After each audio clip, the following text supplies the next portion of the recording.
Okay, so we're going to talk about fishing this week at lunch, but we have to do Sunday school now. You want to go out on the boat?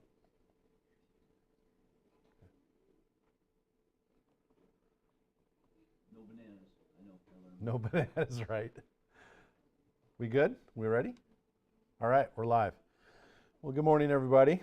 I hope you're having a good summer. Seems like people are coming and going because they are. But it's good to see those of you that are here this morning. Still got some out. Just catch you up if you haven't seen on any of the chat groups. We've got a visit with Roy scheduled for the 13th. So that would be next Sunday. We will be in Roy. So those of you that are listening at home, we will not be live. They do not have video capability down there. So I just wanted to remind you of that. And we'll make arrangements Wednesday. Some people want rides and things of that nature. So we'll figure all that out Wednesday. So just know that it's our 5th Sunday that we promised them we'd do, and we haven't done yet. We've missed a couple of 5th Sundays over the last year anyways, because we talked about it last year anyways. Okay, I don't think any more news. What do we have coming up? We have a baby shower on what day? The 12th. So that'll be next week. Okay, that's going to be a busy weekend then. And prayer meeting Tuesday at my house. Weather permitting, it'll be outside. I think that's it for the moment. Yeah, Ken? I won't be attending Tuesday night or Wednesday night for the ship movement, and it doesn't arrive till well after work hours, so I'll be tied up Okay. Tuesday night. Well, thanks for letting us know. I appreciate that for sure. Anybody else have anything church needs to know? Okay. Sunday school teacher. Oh, that's right. Yeah, okay. So look at the list and put yourself on for Sunday school teacher, please, if you want. And just look at it after my message this morning, not Sunday school, okay? So maybe it'll help. So I want to spend a little time in Exodus this morning. Exodus 28, if you want to turn there. When we've been walking through the Old Testament on Wednesdays, and I have to tell you, I'm really, really, really enjoying that for two reasons. Number one, it gives us time to stop and kind of consider passages that I've read that I've never gone back to, right? Because there's so many. So I like the pace. And number two, I don't have to come up with what I need to teach every week. I know what I'm going to teach the next chapter. And so it makes it easier on me because I have direction. And direction, believe it or not, the hardest part about preparing lessons is getting the direction on what to prepare. I mean, so you have the whole Bible. What should I teach? Well, I want to teach whatever is on your heart and your heart and your heart, and only the Lord knows that, so I have to go to the Lord. And sometimes it's like, I want to know on Monday, and I don't know till, sometimes it's been Sunday morning on the way to church, believe it or not. It's like, oh, okay, finally, thank you. So he keeps me guessing sometimes, or maybe I'm just not listening. It's probably me, not him. That's the hardest part. So I really am enjoying the what we're doing on Wednesdays, and I just realized we can probably get to the prophets, and then whatever Justin hasn't done. I've never studied Lamentations. I think that would be a good study, because that's going to be my goal, to get to Lamentations, because I've never studied through that. Lord willing, of course. But when we were going through Joshua and Judges and 1st and 2nd Kings, or 1st and 2nd Samuel, and now 1st Kings, we saw the Mosaic covenant in action, right? And we're still watching that. That's the majority of that time You know, the Abrahamic's really early in Genesis chapter 12, and then the Mosaic covenant is established where? In the Bible? You should know this stuff. Yeah, where in the Bible is it? Genesis, the end of Genesis. Nope. Yep. Exodus 20 is the 10 Commandments. Exodus 20 is that's like a dividing line, right? That's just easy to remember. Genesis 12, Abraham. Exodus 20 is the Mosaic covenant. And a lot of important things happen right around chapter 20. But as you go into Exodus after 20 and then on into Deuteronomy, they explain what's going on. And we kind of glossed over and just talked briefly about when they would go to the high priest and they would consult the Ummim and Thummim, or Urim and Thummim, excuse me. And we never took any time to really delve into that. Well, I did. So I wanted to share that with you because it's not what I thought it was. So if you go into Exodus 28, the subject here is the construction of the ephod. The ephod. What is an ephod? Yeah. It's like a summer dress, right? It's a tunic, correct. And it's constructed in a certain manner, and Ken is right, it has on it this breastplate.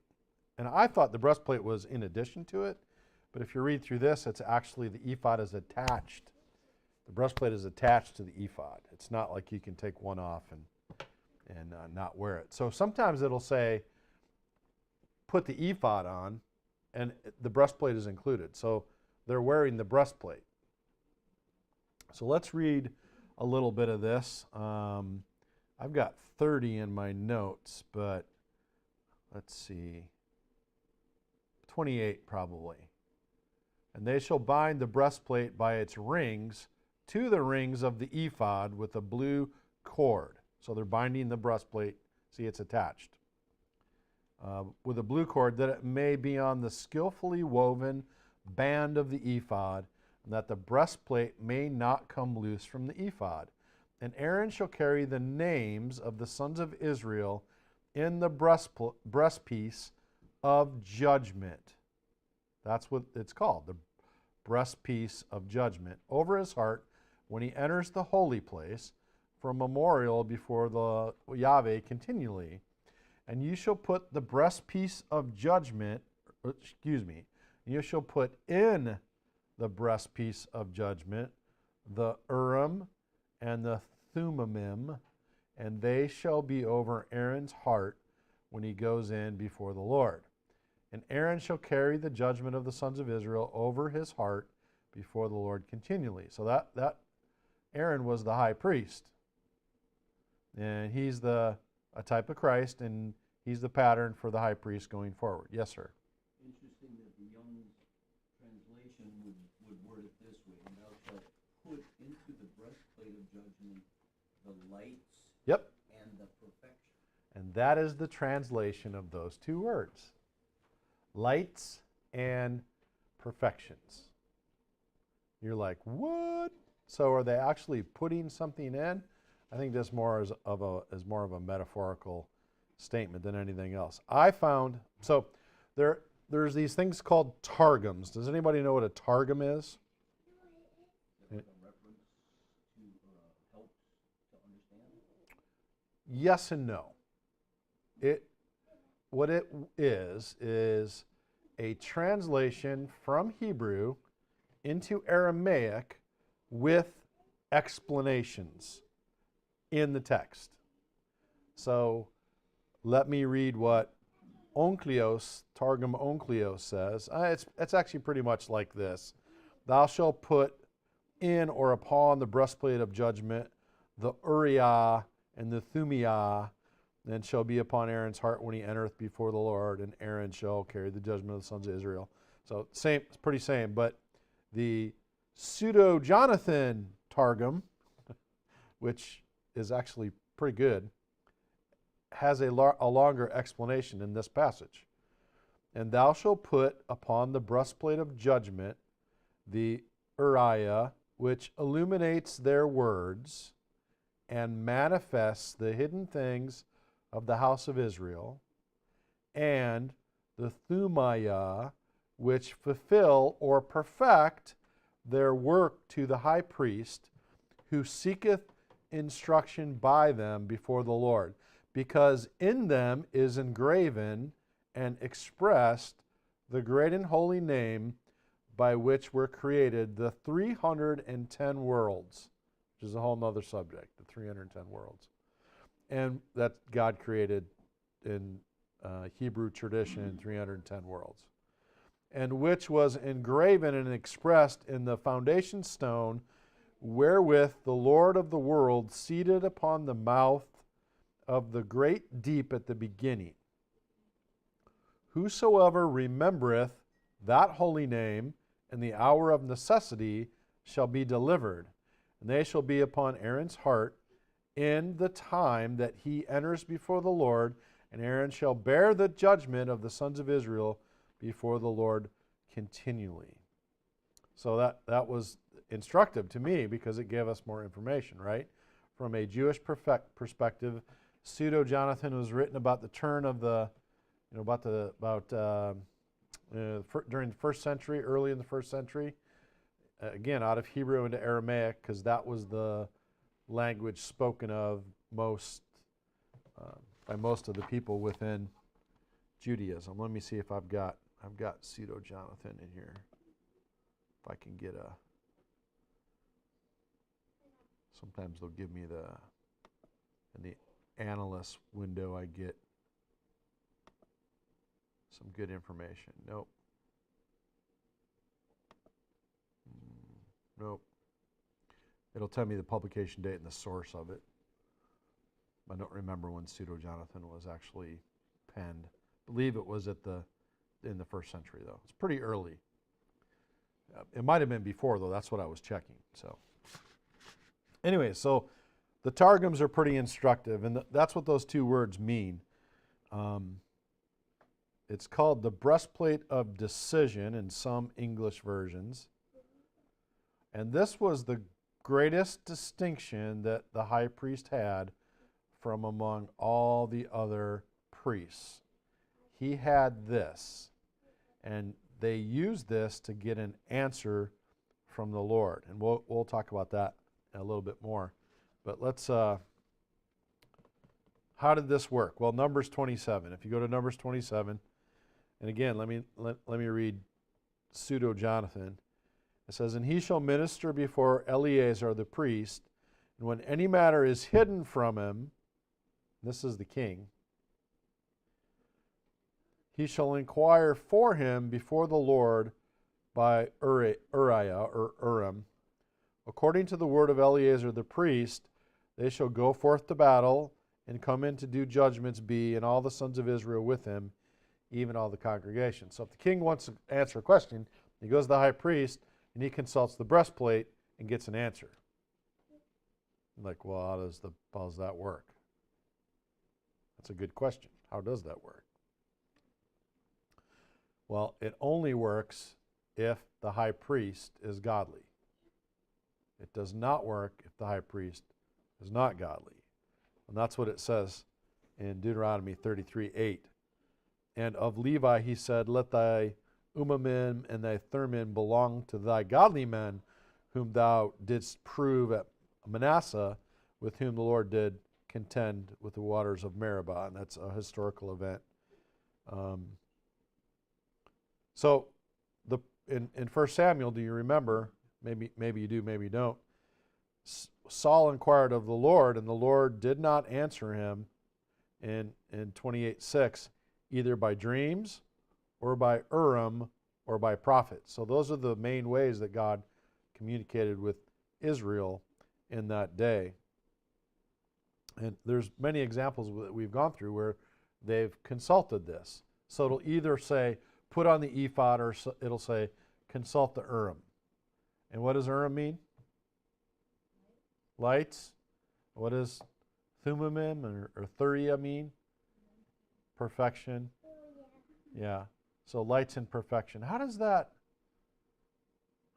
translate? I mean, why lights and perfection?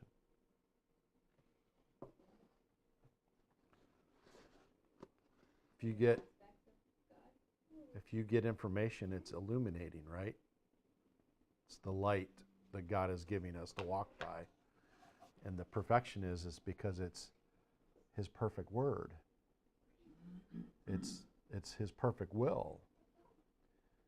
So if you're the king and you want to know if you want to go to battle, you want to be enlightened with the truth. And we might, matter of fact, in Greek they translated aletheia, which is truth, and not perfections. The perfect truth, or the basis of reality, which is truth. So that just shows you that is an intended meaning, that it's His perfect will. So in the Apocrypha,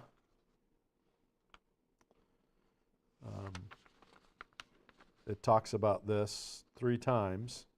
So it's not just in the Hebrew tradition, it's in the apocryphal tradition as well. But the legends of the Jews.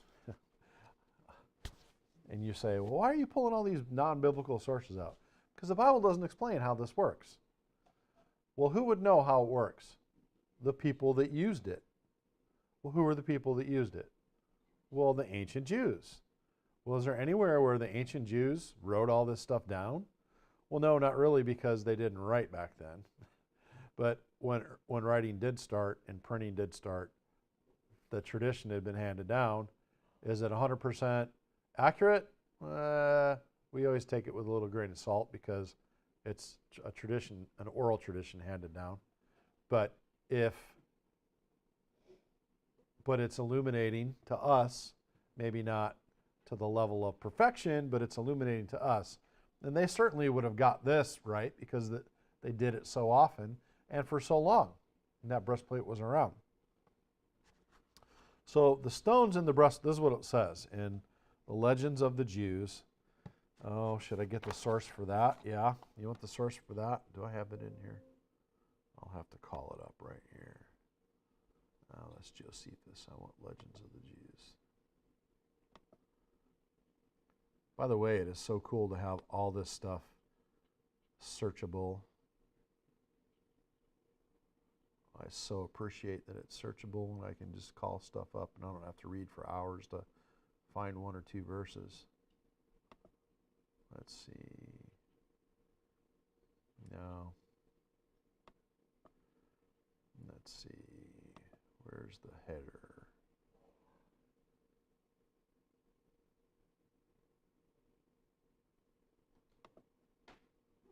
Nope. I've used this lots and lots, though. It's a really good resource. And again, grain of salt, right? But let me read what it says here in Part 3, Section 44. And it's just 4 long paragraphs, very long paragraphs. So they've divided it up to make it easier to reference. The stones in the breastplate, the 12 stones differ not only in color, but also in certain qualities peculiar to each. And both quality and color had a special reference to the tribe whose name it bore. And then it goes on to describe each tribe, the stone that was set in the breastplate, what the color meant, why that stone was chosen. Okay, it's a very long passage. I'm not going to read that to you.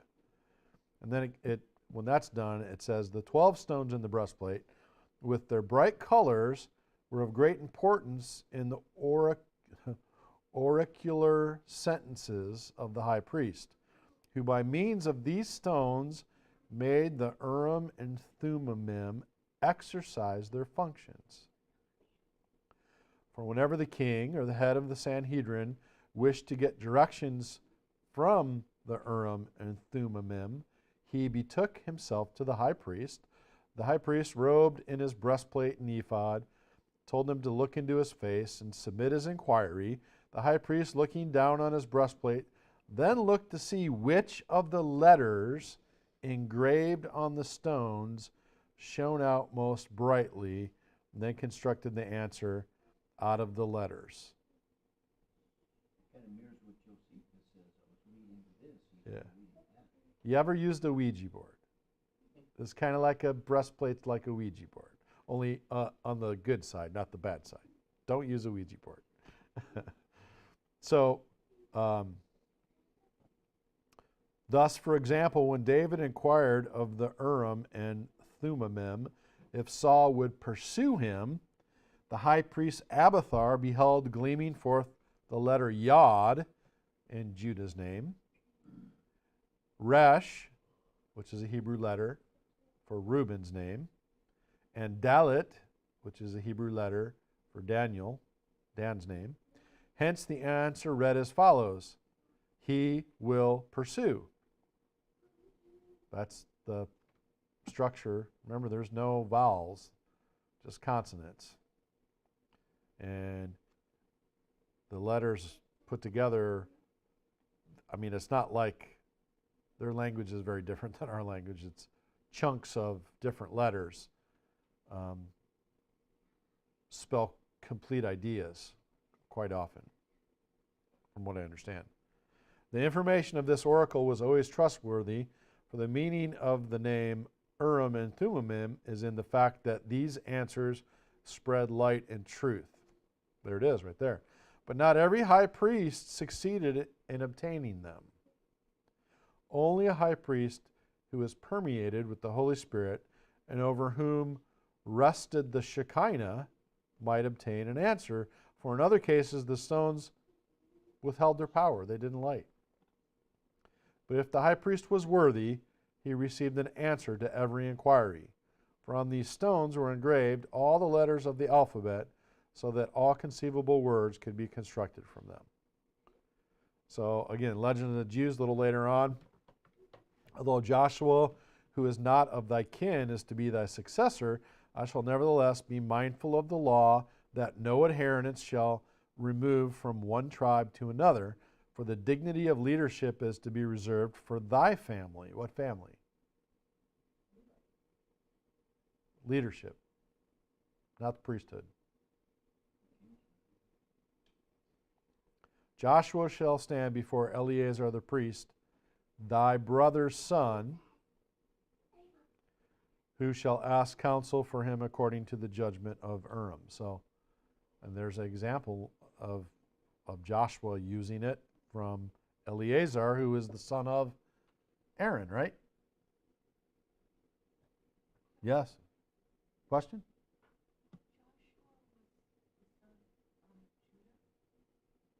No. No, that's why they're saying that Joshua was not in the leadership tribe. He was son of Nun, tribe of, or I thought he was Ephraimite, maybe. I don't remember. He was the son of Nun. He didn't have a dad.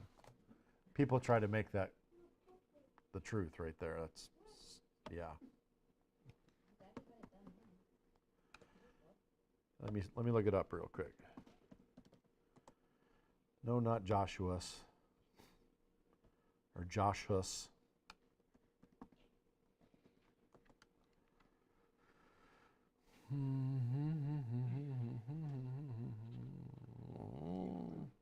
Ephraim. Hey, look, Pastor's memory isn't as bad as he thought.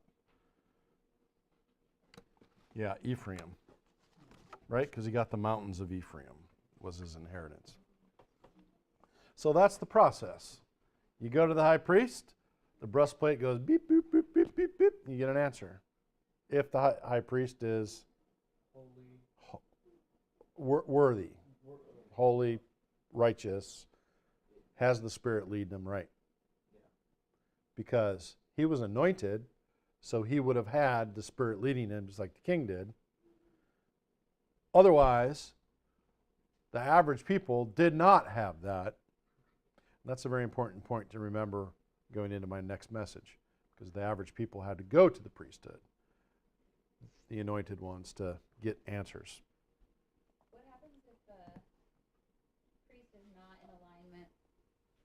up an answer.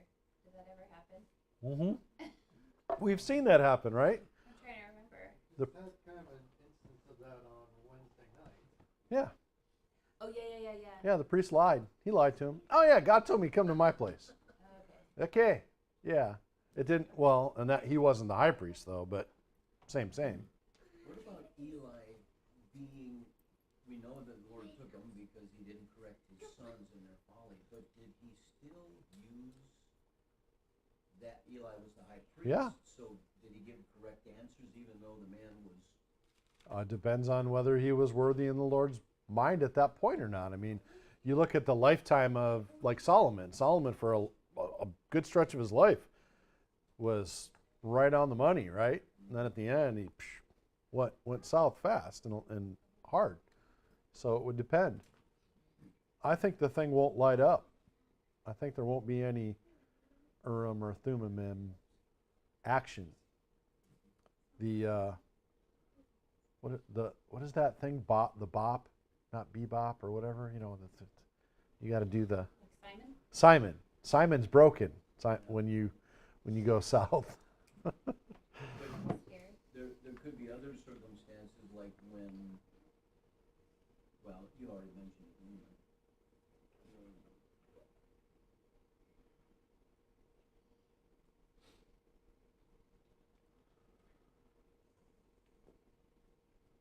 you? Yeah. Mention what? No, I was thinking with Saul, when he didn't get an answer, and it's not that the priest was out of line, it's that the king was out of line, that's what send him to the witch. Well, right. So he, being an anointed one, the spirit had departed him. He didn't even know it, and he didn't even go to the right source. Right? He didn't even care to go to the high priest. He didn't want God's answer. So depends on where you look, right? So the Talmud states that this process ceased when the first temple was destroyed. When was that?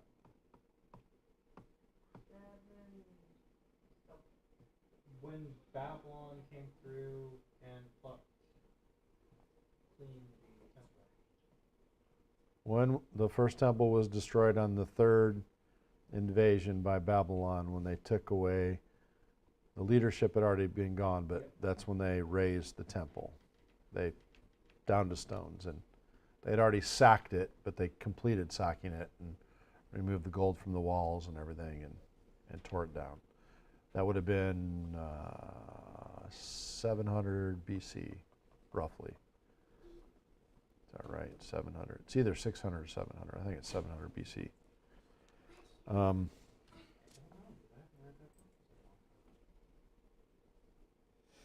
So there's some interesting things in the Talmud.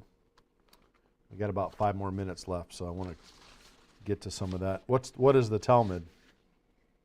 So we've talked about this Targum that is an expanded scripture, expanded with additional information translated out of Hebrew into Aramaic. What is the Talmud? Oh, that's the, Gets the interpretation and has the explanation with it. Right? or is that the writing down of the oral history? That's So the Mishnah is the writing down of the oral Torah. So what instructions Moses was given on the mountain that aren't written in the Bible is what the Mishnah represents. The Talmud takes the Mishnah and the Torah, which is not, or the Torah, and tries to expand on it. It's commentary, basically, on things. This rabbi says this rabbi says that, this rabbi says this. So the Talmud is pretty, it's a very old document. There's 3 different Talmuds. There's the Alexandrian Talmud, There's the Jerusalem Talmud. The Jerusalem Talmud is very, very incomplete. It's the oldest because, it's only going to be in existence as far back as the ability to put thoughts down and record them on papyrus or vellum. Vellum was very expensive though, so it's usually papyrus, which is pressed leaf, dried and pressed leaves that you write on, and it's very fragile stuff that they roll up into scrolls. Vellum is animal skin, so vellum is, if you want something to last forever, you put it on vellum. But vellum is very expensive because it has all these other different uses. So the Talmud is relatively recent compared to the age of the scriptures, but it takes all the greatest minds, the greatest rabbis, the most, in the Jewish tradition, the most righteous rabbis that were respected for their wisdom and their righteousness, and puts their thoughts down about different ways of looking at the scripture. So with that in mind, I would like to know what they thought about, this breastplate and how to use this breastplate. And they say it's important that how you answer the question, because God answers your questions in the order in which you ask. Rabbi Judah says he does not have to say, oh, wait, let's see. They don't have to inquire, and then there's a debate. Do you have to say it out loud, or do you have to just think it? And one rabbi says, oh no, it's just like this time in the Bible that Hannah was praying and her lips moved, but she wasn't making any sound, and the Lord heard that. So Hannah spoke in her heart. And do you present two questions simultaneously? So as you can see, when you start to read the Talmud, it's really a lot about minutia, right? Is it they understand the process, but we're going to argue about the details. We're going to debate about the details about, can you ask more than one question? And do you have to say it out loud? And that's kind of thing that can waste a lot of time in your life, right? And just do it the way that works. Stop thinking so much. And they're very good at clouding the issue.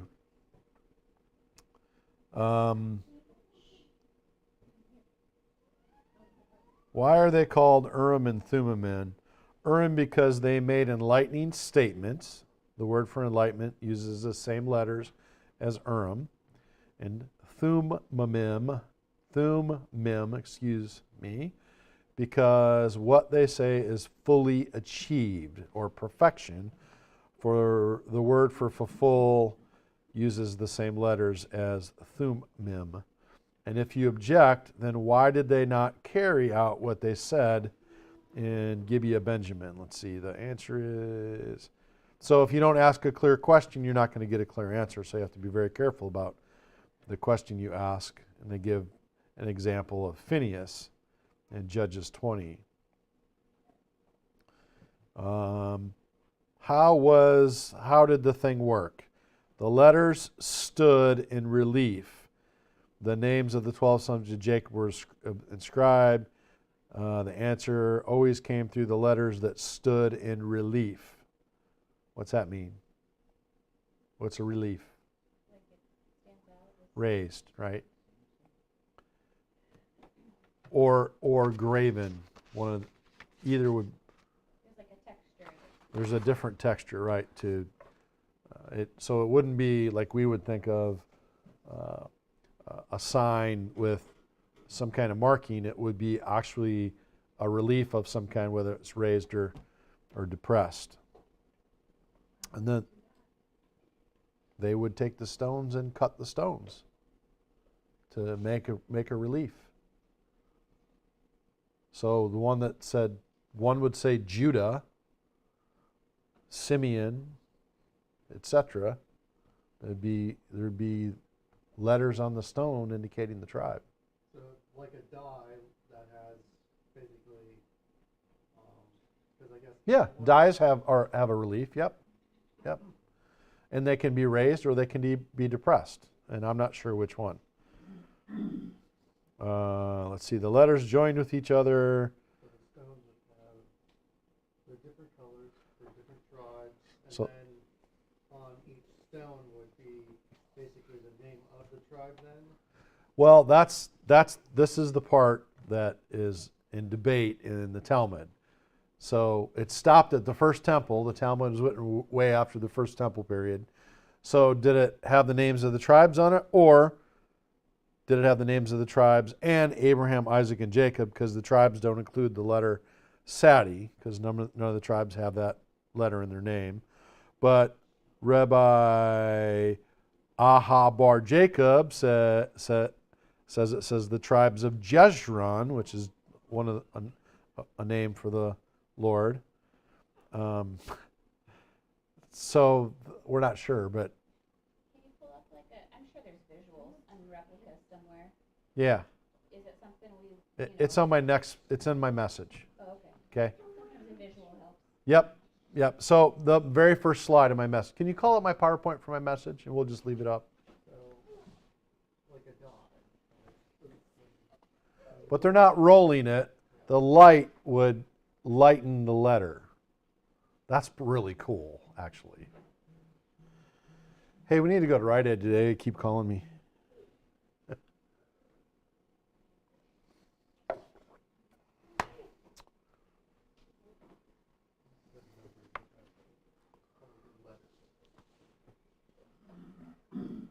Next one, please. So there it is, right there. Now notice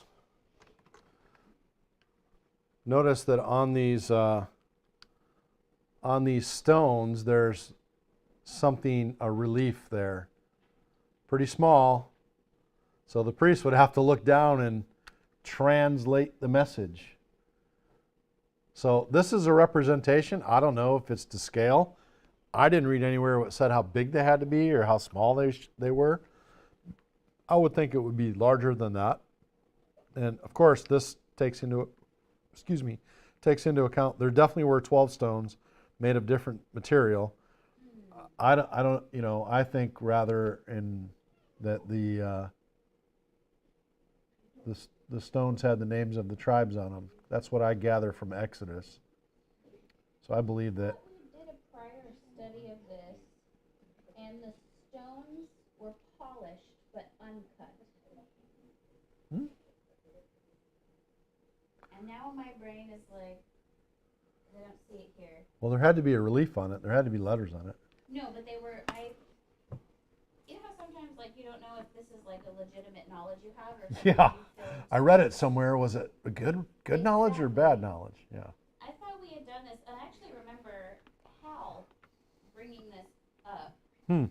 that when they were selecting their source, their stones, they were not to be cut by a gemologist or a Yeah. gem. Yeah. They were to be polished, but they were to be as nature created them, and that was symbolic of something where you were not. But I'm not seeing that in here, so now I'm like, I'd have to find it or figure out where I got that from, because I really kind of liked that sentiment of like, kind of the raw gem from the earth. But at the Yeah, same me time, too. If that's Let's see. there's danger in adding tradition to, a nice sentiment to something that where it doesn't exist.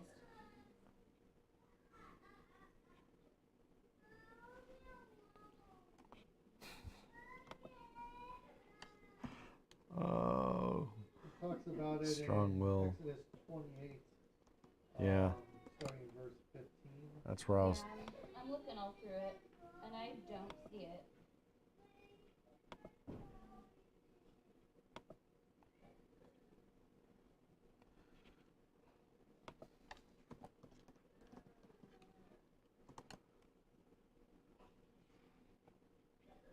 So the altar in Deuteronomy 27 is built of uncut stones. Were there 12? An altar of uncut stones. Yeah, altars couldn't be of cut stones. You could probably soul cast them though. Okay, we're gonna stop there. That's actually the totality of my lesson. I hope that was instructive. I I found it fascinating after going through and, all the studying we've been doing in the Old Testament. I found it really, really instructive and kind of wondered how that worked. So thought I'd share that with you. Any questions? Besides hollies, which is a great question, do they I'll keep looking. have to be uncut? So if you find that, please share that with us. I looked for uncut in the NAS, and there's only 2 verses that are not related, and nothing under breastplate or breastpiece. Now, when they made their altars, it was uncut stone. I wonder if that's where it's coming from in my brain. So you may be mixing 2 ideas together because Very likely. don't know. I mean, Very if likely. you've ever seen an uncut diamond before, it doesn't. It's probably not very, doesn't really stand out as anything really, special. Wasn't that part of the what's in there? No, you're absolutely right. Absolutely right. So when you get to other gemstones, and you get to finding some uncut version of it, it'd be but they still would have to How would cut that it. work though? They would still have to cut I it mean, how would because you're gonna have to the- engrave the names Sure. of the tribes into it. So They engraved the names with, I mean, what type of technology did they have during that time? Hammer and chisel, baby.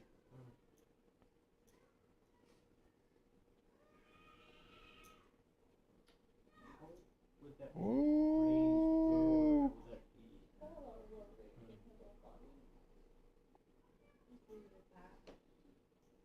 she's a child. That's what they. Yeah, nowhere does it say they shouldn't be cut, but they're supposed to be given to a workman. Yeah. I will. So yeah, I don't know. Definitely altars. So I don't see it in just a quick search there. All right. Well, thank you for your attention this morning. Talk a little bit more about this, not necessarily the breastplate, but the priesthood in our next lesson. So, anyone have anything else? Or David, you want to close this prayer? Dear Lord, thankful day. I think that we all be here today. I pray for the people that are not here, that they would be traveling safely. If it is in your will. And please guide us in everything that we do. And please help us glean something from the message. And in your son's name, amen. Amen.